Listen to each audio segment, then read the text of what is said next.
Saben, hermanos, cuando le cantábamos en la cruz, permítame esta digresión, ¿verdad? Me vino a mi mente, usted sabe que la mente es algo maravilloso.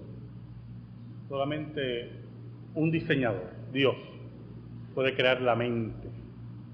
Por eso es que la evolución es una mentira, ¿verdad? Una terrible mentira. Por muchas razones, no solamente por razones científicas, filosóficas también. Si la evolución fuera verdad, no hay razón para la moral, recuerde. ¿Por qué es malo esto y esto es bueno y esto es malo? ¿Por qué es malo tener dos esposas? Si la evolución es verdad, usted no puede establecer que eso es malo. ¿Por qué era malo matar 6 millones de judíos? Si la sociedad alemana determinó que hacían mucho daño, eso era problema de los alemanes. Eso es lo que nos permitiría la evolución filosóficamente, porque usted no puede imponer morales.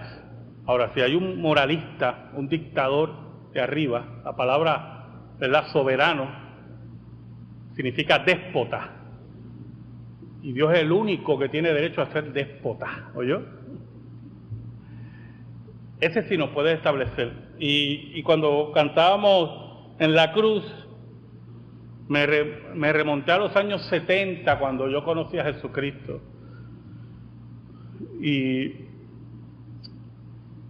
un tiempito después de mi conversión, un tiempo después, se anunció la conversión a bombos y platillos de Richie Ray y Bobby Cruz. Y yo pertenecía a una iglesia pentecostal y había un conflicto filosófico profundo en la iglesia. Esos eran los conflictos que habían, ¿verdad?, en esa iglesia. En cuanto a la salsa, ¿verdad? Y me acuerdo que el pastor, que fue mi primer pastor y todavía lo recuerdo con mucho cariño, fue tremendo pastor, decía, él repudiaba la salsa, ¿verdad? La salsa, no creía en la salsa cristiana, y no es cuestión aquí de creer o no creer, no, eso no es la discusión que traigo, sino él decía, imagínese que en un culto estemos cantando en la cruz a ritmo de salsa. Y todo el mundo se espantaba en la iglesia, ¿verdad? Porque como él lo podía transmitir, yo mismo quedaba espantado. Imagínate, en la cruz a ritmo de salsa. Y poco a poco he visto cómo todos esos críticos fueron seducidos por la salsa, ¿verdad? Y a usted le puede gustar la salsa. A mí no, eso no hay ningún problema. A mí me gusta, desde que salió el reggaetón, ahora me gusta la salsa, ¿oyó? A mí no me gustaba la salsa, salió el reggaetón y ahora me encanta. Sí, repudio el reggaetón, no soy... pero fueron seducidos y tentados, y toda la argumentación filosófica, si podemos llamarla bíblica, ¿no?, era muy pobre bíblicamente, y teológica ni se diga, se fue cediendo ante el empuje de lo que llamaríamos, ¿verdad?, entre comillas, la salsa cristiana, o la salsa con letra cristiana, y el golpe de muerte fue cuando Richie Ray y Bobby Cruz sacaron el disco Reconstrucción, que fue con Juan en la ciudad, estableció las pautas para que las iglesias de avivamiento se rindieran ante lo que ellos llamaban una intromisión en la adoración, aunque cuando usted iba a una iglesia de avivamiento aquello era un desorden que hasta el día de hoy, ni me acuerdo alguna vez ni de sermones, porque el desorden era tal. Creo que parte de mi problema, un poquito problema de oído, creo que fue por esos desórdenes. Pero así es la tentación, hermano, ¿oyó? La tentación, la seducción de la tentación va paso a paso ganando terreno. Ese es el título del sermón, la tentación. Buscamos Mateo 4 y leemos de los versículos 1 al 11. Así es de poderosa y de sigilosa la tentación. La tentación empieza a bregar no solamente en tu psiquis, en tu interior, en tu alma, en tu concupiscencia, sino también busca la forma que sea justificada caer en la tentación. La tentación. Mateo 4, versículos del 1 al 11. Entonces Jesús fue llevado por el Espíritu al desierto para ser tentado por el diablo.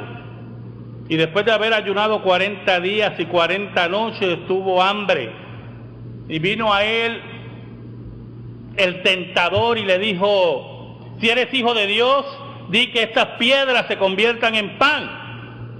Él respondió y dijo: escrito está, no solo de pan vivirá el hombre, sino de toda palabra que sale de la boca de Dios. Entonces el diablo le llevó a la santa ciudad y le puso sobre el pináculo del templo. Y le dijo: si eres hijo de Dios, échate abajo, porque escrito está, a sus ángeles mandará acerca de ti, y en sus manos te sostendrán para que no tropieces con tu pie en piedra. Jesús le dijo: escrito está también, no tentarás al Señor tu Dios. Otra vez le llevó el diablo a un monte muy alto y le mostró todos los reinos del mundo y la gloria de ellos. Y le dijo: todo esto te daré si postrado me adorares. Entonces Jesús le dijo: vete, Satanás, porque escrito está, al Señor tu Dios adorarás y a Él solo servirás. El diablo entonces le dejó, y aquí vinieron ángeles y le servían. Oramos. Buen Dios, qué bueno tú eres, Señor, y qué malos somos nosotros. ¿Cuántas veces te fallamos? ¿Cuántas veces violamos el pacto que tú estableciste con nosotros? Pero qué grande es tu evangelio, que tú eres el garantizador del pacto y no somos nosotros. Nos amaste tanto que estableciste pacto con nosotros por la sangre de Cristo y tú garantizaste ese pacto. Tú nos diste el pronto, pagaste la hipoteca. Todo, Señor. En esta hora que vive mi patria, yo te pido, Señor, en el nombre de Jesús, que me escondas bajo la sombra de la cruz y que tú seas adorado. Llega al corazón de tu pueblo por tu palabra. Perdona nuestros pecados. En el nombre de Jesús. Amén y amén. Tentación. Como le decía, hermanos, la tentación va poco a poco adquiriendo terreno en nuestra vida. Y posiblemente una tentación en particular, usted salga victorioso un día, pero va a estar presente ahí porque Satanás sabe cuál es tu debilidad. Y me acordaba, ¿verdad?, de lo de un ejemplo un poquito light en relación a lo de Richie Ray y Bobby Cruz, porque me acuerdo que eso fue un escándalo en este país para la gran mayoría de las iglesias cristianas, porque lamentablemente el cristianismo en Puerto Rico es bastante aguado y doctrinalmente es bastante flojo. Y por lo tanto, problemas de lo que ellos llamaban problemas de esa índole, al no tener una cosmovisión bíblica, no pueden afrontarlo. Me acuerdo que en ese tiempo mi esposa era mi novia y ella pertenecía a la Iglesia de Dios Pentecostal en Carolina, y allí hicieron un viernes por la noche, como ella me contaba, como un panel sobre el gran problema de la salsa cristiana. Bueno, esos eran los issues que se discutían en varias iglesias en este país, para años después ceder a esa tentación.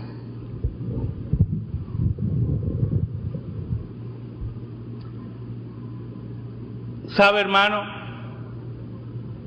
Jesús venía del bautismo de Juan y venía certificado por Dios. Este es mi Hijo amado, a Él oíd.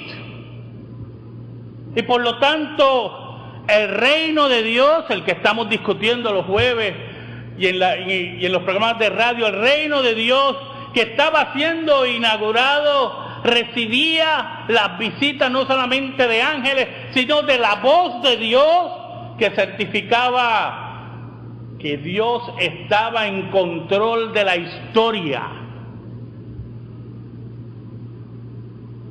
De ahí, de ese bautismo, Jesús pasa al desierto para ser tentado por el diablo, dice Mateo. Es interesante. Mateo cree en la existencia de un ser que él llama diablo. Diabolos, acusador, como dice en la Septuaginta, esa es la palabra que se recoge en el griego, ¿verdad?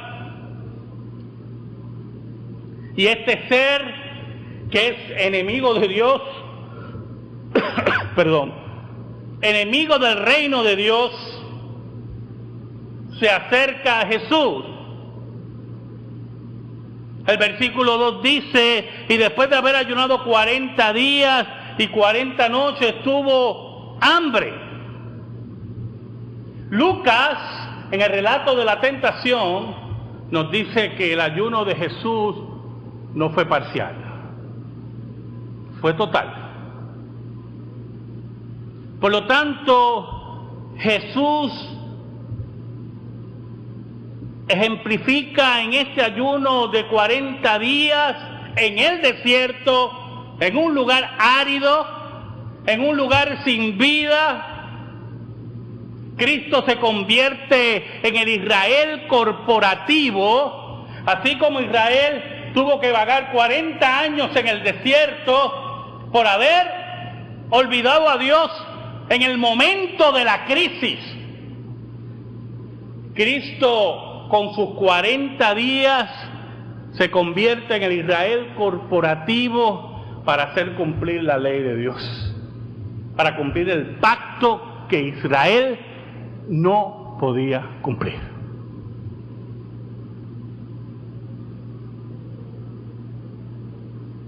Oiga, pero ¿quién cree en el diablo en el siglo XXI? ¿Quién cree en el diablo en el siglo XX? Dante, con su obra La Divina Comedia, la obra estuvo acompañada de unas obras artísticas, las cuales retratan al diablo, es el diablo que conocemos hoy, ¿verdad? Con tridente y con una punta así, el rabo con una punta así de flecha y con cuernos. Y los liberales, los enemigos de la Biblia, esas personas tomaron esos dibujos y los ridiculizaron totalmente. Y a base de esos dibujos negaban la existencia total de Satanás.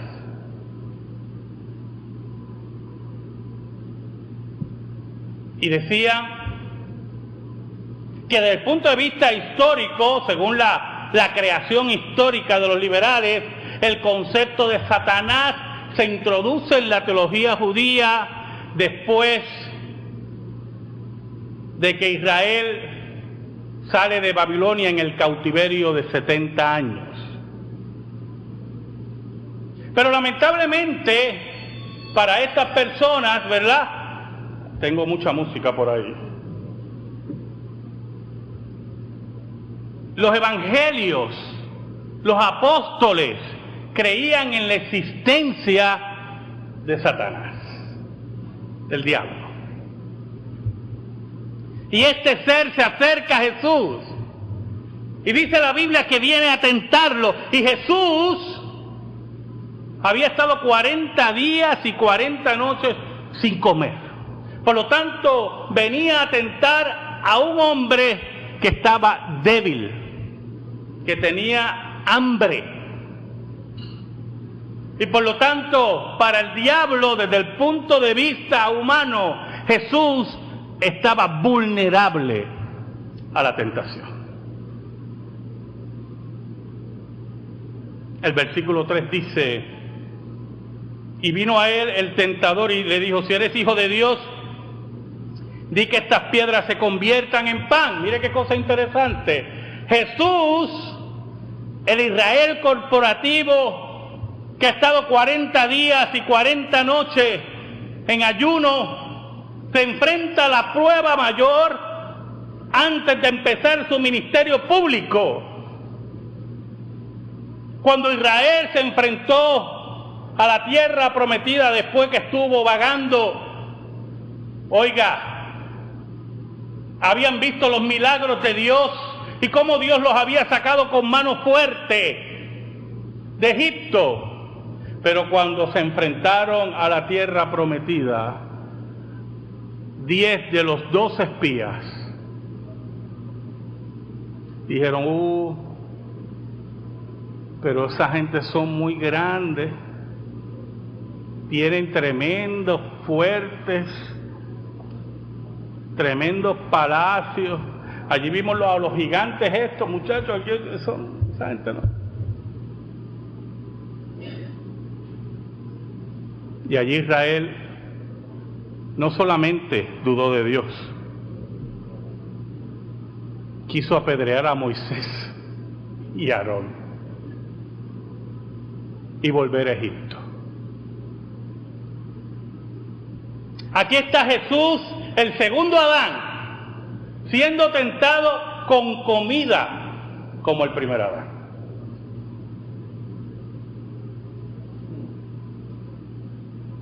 El primer Adán, tentado por Satanás, tentado por su mujer,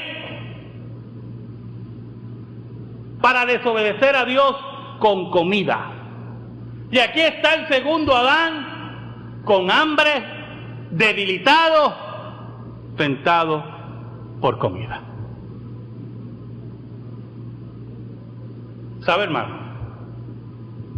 Usted nunca, escuche, usted nunca va a ser tentado por comida, sí. Se lo puedo asegurar. Pero nunca usted va a ser tentado por algo que no le gusta. ¿Sabe que lo menos que tiene Satanás es de bruto? El reino de las tinieblas sabe tu debilidad.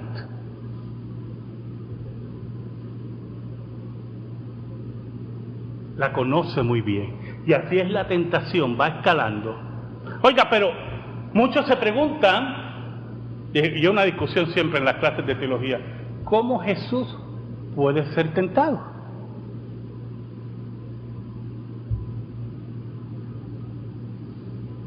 ¿Sabe? La tentación es muy compleja.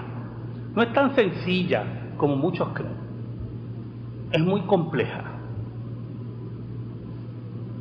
Número uno, empieza de adentro, no de afuera. Usted la puede ver de afuera, pero es adentro que usted empieza a desear. Y usted empieza a jugar con la tentación.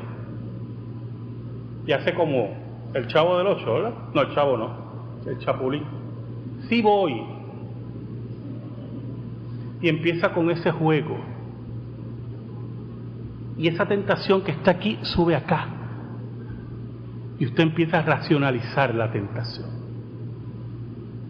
Y empieza a buscar la bondad de la tentación. La bondad de caer en esa tentación. Y usted dirá, pastor, ¿la bondad? Pues claro.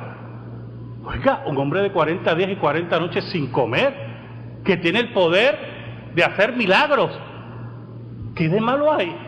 Que convierta las piedras en pan.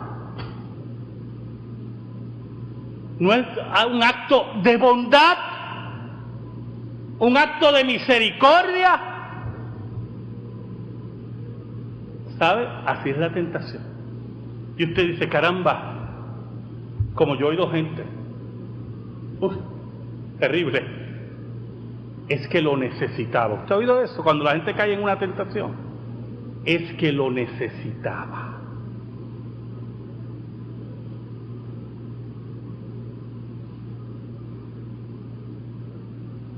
¿Sabe, hermanos? Una vez estuve en conversación con una persona, no sé si decirle consejería, pero la persona se abrió conmigo.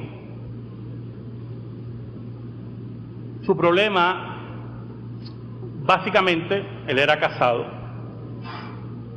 pero su lucha era con el homosexualismo.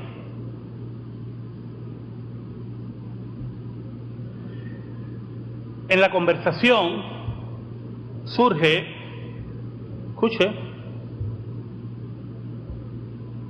que él se movió a un pueblo de la isla. Me reveló muchas cosas del mundo gay en Puerto Rico. La verdad es que uno está bien enajenado. Él se movió a un pueblo de la isla, para ser exacto, Isabela, a un club gay en Isabela, en el pueblo de Isabela. Para mí la sorpresa mayor fue que había un club gay en Isabela. Yo lo esperaba acá en el condado, pero usted vea qué ignorancia uno se pone, qué ignorante es uno, qué ignorante es con la capacidad de extensión del pecado, ¿verdad? Qué ignorante es uno, yo, Carlos Cruz, qué ignorante.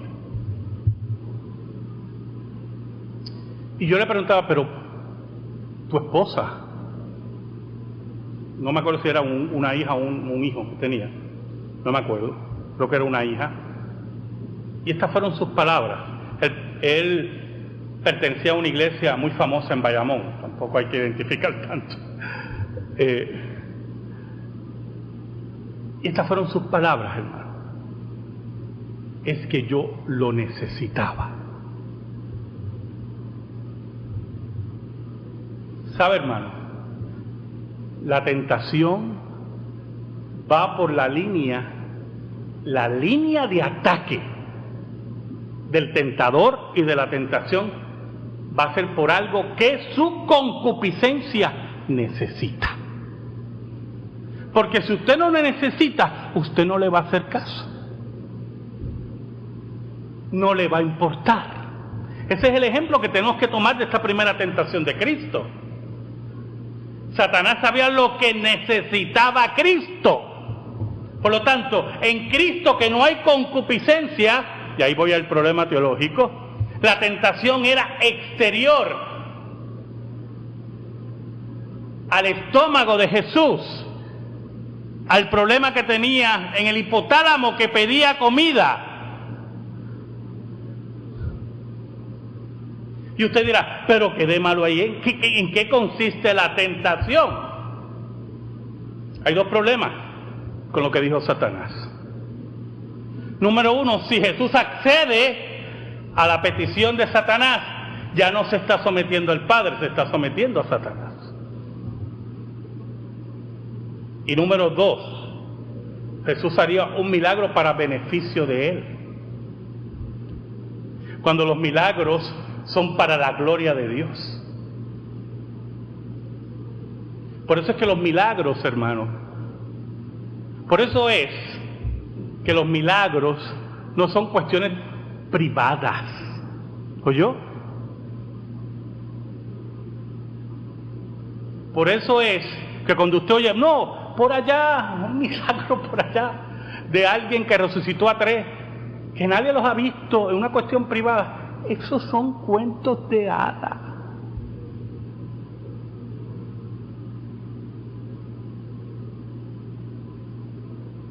Pero aún más, hermano. Me preguntan siempre, ¿pero Satanás sabía que Jesús podía pecar? Yo le digo, no, Jesús no podía pecar. Era una imposibilidad metafísica que Jesús pecara. Dios no puede negarse a sí mismo. Por lo tanto, cuando Jesús recibe la tentación y la presión de la tentación, la recibe de uno que está en pánico. Y ahora sí entendemos el pasaje. El reino de Satanás, como decíamos el jueves, sobre el reino de Dios inaugurado, está en pánico. Porque el reino de Dios se está inaugurando en el planeta Tierra y Satanás y todas sus huestes entran en pánico. Y yo no sé si usted sabe cómo usted acciona en pánico. Yo sí sé cuando yo acciono en pánico. Cuando tengo que correr en pánico, téngalo por seguro que nadie me va a alcanzar. Cuando usted entra en pánico, no razona. Pero aún más, cuando hablamos de pánico bajo el control de Dios, vemos que Satanás se convierte en un instrumento del gran plan de Dios para que su reino sea destruido, el reino de las tinieblas. Allí estaba Jesús, oyendo la voz bondadosa de Satanás, dándole lo que necesitaba. Escuche bien, hermano, ese es el problema de la tentación, porque usted lo va a necesitar, pero no necesariamente lo que usted necesita y lo que usted cree que es bondadoso es beneficioso para su vida.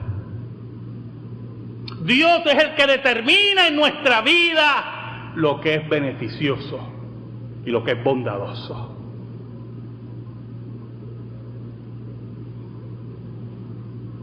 Jesús le responde con la palabra. Muy importante esto, hermano. Nuestra primera arma para vencer la tentación, la palabra de Dios. Pero hay un problema. Si tú no conoces la palabra de Dios, no la vas a poder utilizar. Es como ir a la batalla sin tu arma de fuego. Y digo arma de fuego, sería, en el siglo I sería ir a la batalla sin la espada, ¿verdad? Irías a la batalla sin conocer tu arma de fuego. Y posiblemente cuando la sacas para disparar, tiene el seguro puesto. Y como tú no sabes ni dónde está el seguro, tienes que conocer la palabra de Dios. Jesús le contesta, él respondió y dijo, escrito está, versículo 4, no solo de pan vivirá el hombre, sino de toda palabra que sale de la boca de Dios. Oiga, un versículo que está en Deuteronomio, relacionado con el maná. Israel salía a recoger el maná, un gran regalo de Dios. Pero era importante que Israel no se fijara solamente en el maná, sino que supiera que había un pan de vida mayor que el maná. La vida que da Dios, la vida que da Jesús. Oye, Satanás, escúchame. No solo de pan vivirá el hombre. Mi vida está refugiada en Dios. Mi vida está refugiada en Cristo. Y la vida de Jesús estaba refugiada en la obediencia a su Padre.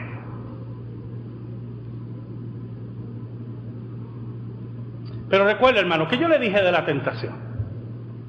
que va escalando, ¿verdad? Y va buscando mayor terreno. En el versículo 5 y 6 dice: entonces el diablo le llevó a la santa ciudad y le puso sobre el pináculo del templo y le dijo: si eres hijo de Dios, échate abajo, porque escrito está: a sus ángeles mandará cerca de ti y en sus manos te sostendrán para que no tropieces con tu pie en piedra. Jesús es llevado al lugar más alto del templo, el pináculo del templo, donde se veía la ciudad, lo que llama Mateo la santa ciudad, Jerusalén. Una de las grandes pistas que Mateo fue escrito antes de que Jerusalén cayera.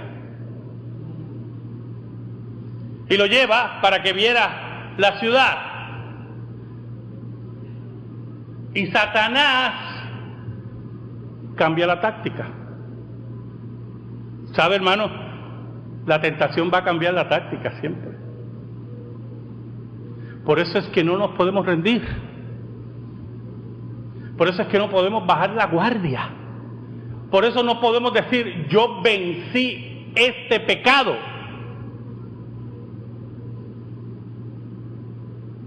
Usted tiene que estar en guardia. Por eso es que la vida cristiana es difícil. Muy difícil. Oiga, y le muestra la ciudad y le dijo: échate, tírate. Y de momento, mire qué cosa tremenda, Satanás cambia la táctica y le cita la Escritura. Jesús le había citado la Escritura. Satanás dijo: espérate, vamos a citarle entonces la Escritura. ¿Sabe, hermano? Yo le voy a decir esto. Yo le he dicho muchas veces. Yo siempre le he dicho a ustedes que con la Biblia se puede probar cualquier cosa. ¿Oyó? Con la Biblia usted puede probar cualquier cosa. Yo me acuerdo que una vez hubo una secta muy famosa que recorrió el mundo, ya no queda, puede quedar por ahí algo, no sé. Para los años 70, hoy estoy ubicado en los 70, no sé por qué. Y se llamaba Los Niños de Dios. Su profeta era Moisés David, fue su fundador, era un ministro discípulo de Cristo que recibía revelaciones especiales. Ya está el primer problema.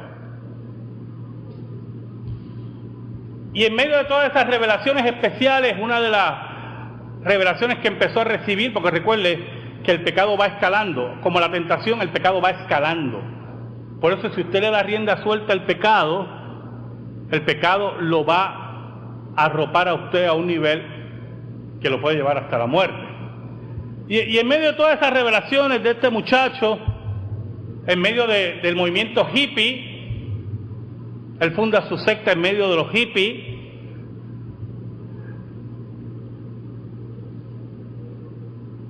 llega una nueva revelación que dice que usted puede compartir su esposa o su esposo con su hermano en Cristo. Así, en esos términos, ¿oyó? Con él, en esos términos, con su hermano en Cristo. ¿Te acuerdas, Jaime? Jaime tuvo varios tratados. Yo tengo 2 o 3 tratados en casa todavía de esa gente que son dignos de un libro pornográfico. Oiga, pero lo interesante no es eso. Es la base bíblica. Usted lee el tratado que tengo allí de compartir, principalmente a tu esposa, y la base bíblica es que la Biblia prohíbe el egoísmo.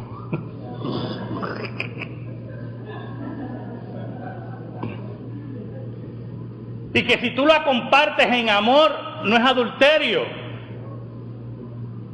sino amor.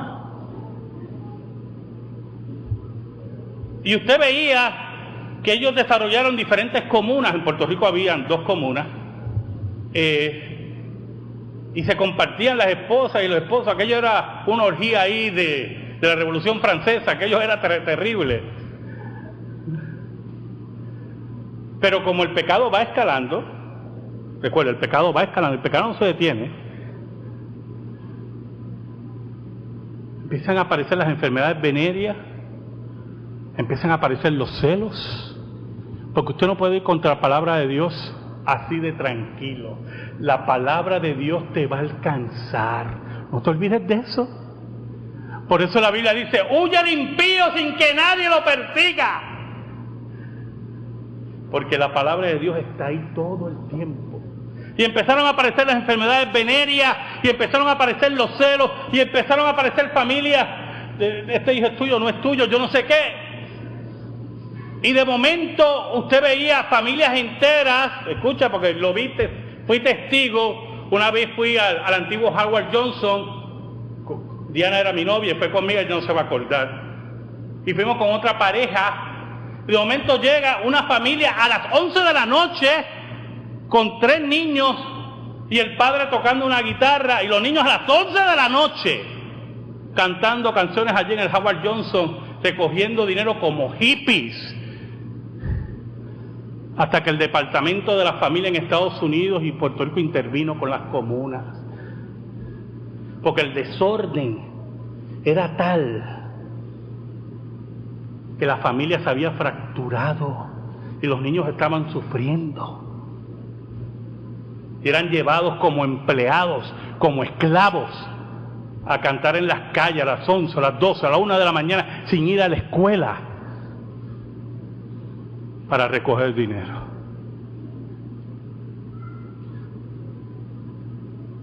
William Elías, ¿sabe quién es William Elías, verdad? Que tiene las 3 tónticas, las 3 esposas. Era de esa secta.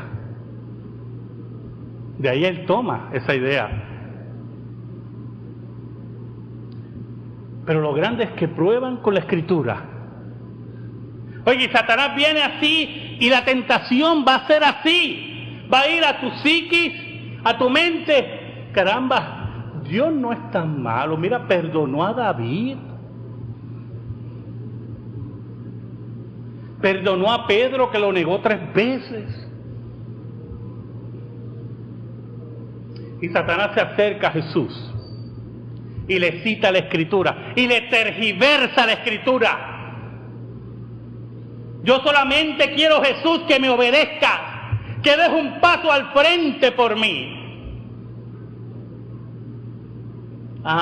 Pero aquí tenemos, muy importante, el versículo 7, muy importante el versículo 7, porque Cristo establece una regla de hermenéutica aquí. ¿Oyó? Una regla básica de hermenéutica, de interpretación bíblica, básica. La Biblia se interpreta a sí misma. Jesús le dijo, escrito está también, no tentarás al Señor tu Dios. No le pondrás pautas a Dios. Nosotros no podemos ponerle pautas a Dios. Nosotros no podemos condiciones a Dios.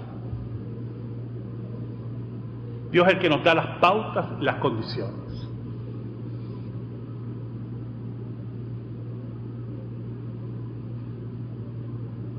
Venga tu reino, hágase tu voluntad, aquí en la tierra como en el cielo. En la tentación siempre va a levantar nuestra soberbia, ¿oyó? Lo peor que puede hacer una persona que cae en la tentación es rebelarse contra Dios. Es echarle la culpa a Dios. Y usted dirá, pastor, gente que cae en tentación y le echa la culpa a Dios.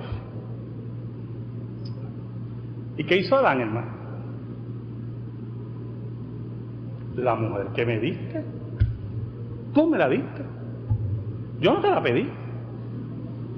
Tú me la diste. ¿Qué hiciste? La serpiente que tú pusiste aquí. Yo no pedí esa serpiente aquí. Tú creaste los animales.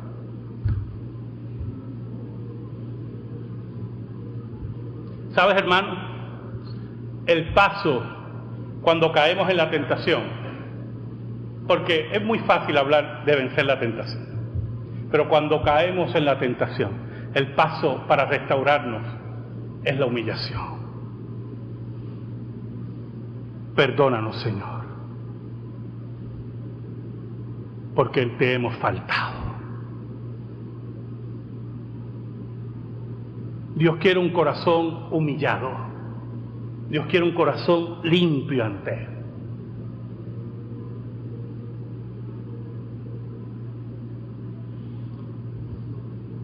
El versículo 8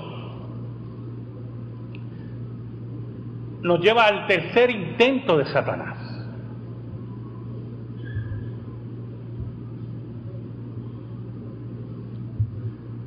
¿Sabe algo, hermano? Dios nos provee a nosotros, escuche, la comida, la seguridad y los gobiernos para vivir tranquilo. Satanás no da nada. Por esas tres líneas fue que Satanás tentó a Jesús: por la comida, por la seguridad y por la soberanía de Dios. El versículo 8 dice: otra vez le llevó el diablo a un monte muy alto y le mostró a todos los reinos del mundo y la gloria de ellos. Y le dijo: todo esto te daré si postrado me adorares. Entonces Jesús le dijo: vete, Satanás, porque escrito está: al Señor tu Dios adorarás y a Él solo servirás. El diablo entonces le dejó y aquí vinieron ángeles y le servían. ¿Sabes algo, hermano?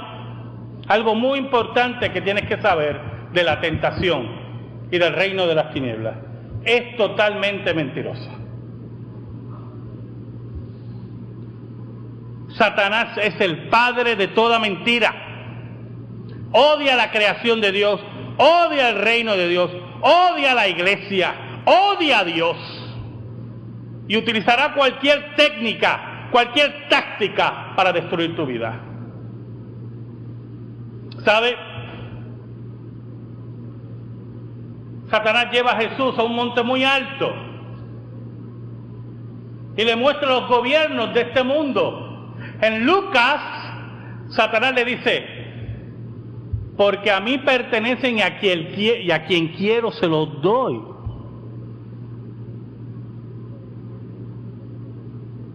Siempre me llamó la atención de esta tercera tentación que Cristo no cita la Escritura, sino que los reprende. Y aunque los comentaristas dicen varias cosas, yo voy a agarrarme de un comentarista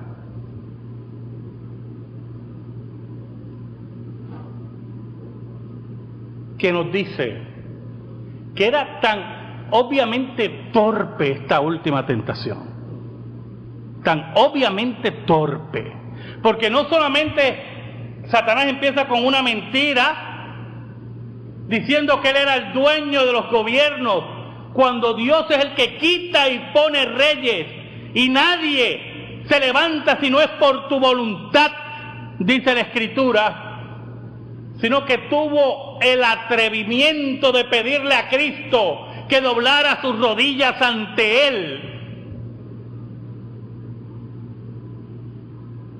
Era tan torpe la última tentación que no valía ni la pena citar la Escritura, dice ese comentarista.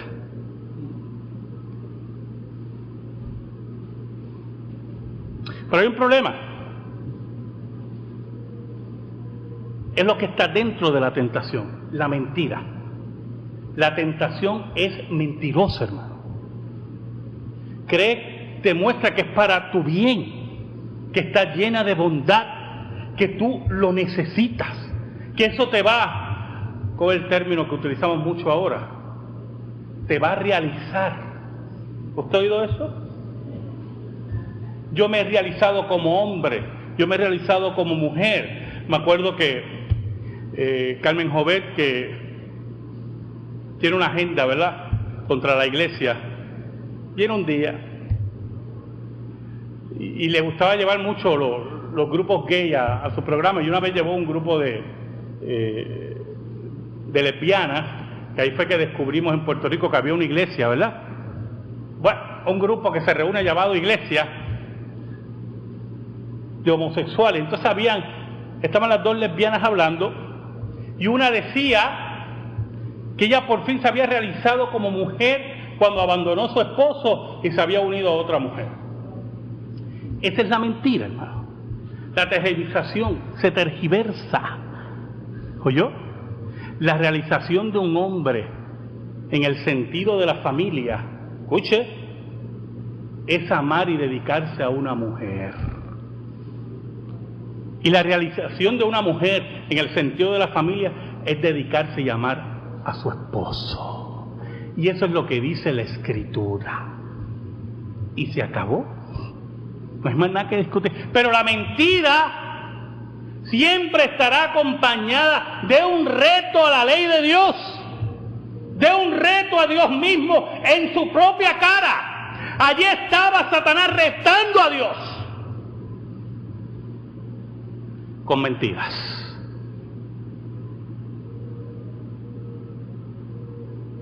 ¿Saben? Cuando tú vences la tentación, como hizo Jesús, que reprende a Satanás, y Satanás huye de él. El último versículo dice, el diablo entonces le dejó, y aquí vinieron ángeles y le servían a Jesús. Le servían, Jesús estaba débil. No dudamos que le trajeron comida, que lo servían. Eran los servidores de Dios. Jesús era Dios. Cuando tú vences la tentación. No, hermano, no crea que ángeles vienen a servirle. No se equivoque. Cuando tú vences la tentación, hermano, hay gran alegría en el cielo. Porque la Biblia dice, bienaventurado el varón. Feliz, esa es la traducción, feliz el varón que vence la tentación. Amén. Gracias te damos, Señor. Gracias te damos por tu palabra, única regla de fe y conducta. Oh Señor, perdónanos. Perdónanos, Señor, y ayúdanos a seguir hacia adelante en nuestra vida cristiana. Oh, cuántas veces caemos en el camino, cuántas veces cedemos a la tentación, pero tú nos levantas y envías a los ángeles a ayudarnos. Ayúdanos, Señor, para seguir esta vida, esperando ese día glorioso, cuando todos tus enemigos sean puestos como estrado de tus pies. Por Cristo Jesús. Amén y amén. Estamos en silencio, hermano.